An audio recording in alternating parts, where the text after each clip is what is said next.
Welcome to ஃபுட்டே உங்கள் choice. இன்றைக்கி நம்ம பார்க்க போகிற ரெசிபி மசாலா பால். உங்களுக்கு ட்ரை காஃப் கோல்டு இருக்கிறப்ப இந்த பால் எடுத்துக்கோங்க.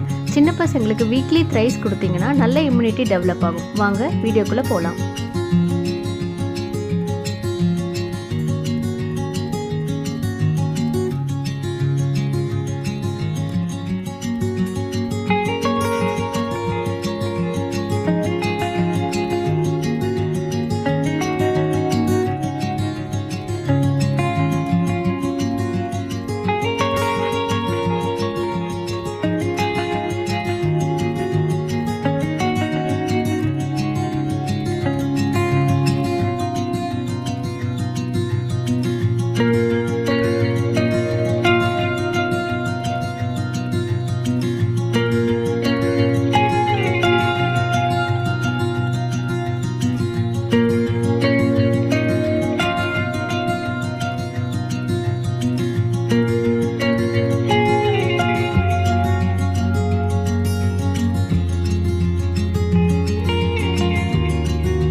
இந்த வீடியோ பிடிச்சிருந்ததுன்னா லைக் பண்ணுங்கள், ஷேர் பண்ணுங்கள், மறக்காமல் சப்ஸ்கிரைப் பண்ணுங்கள், பக்கத்தில் இருக்கிற பெல் பட்டனை ப்ரெஸ் பண்ணுங்கள். தேங்க்யூ.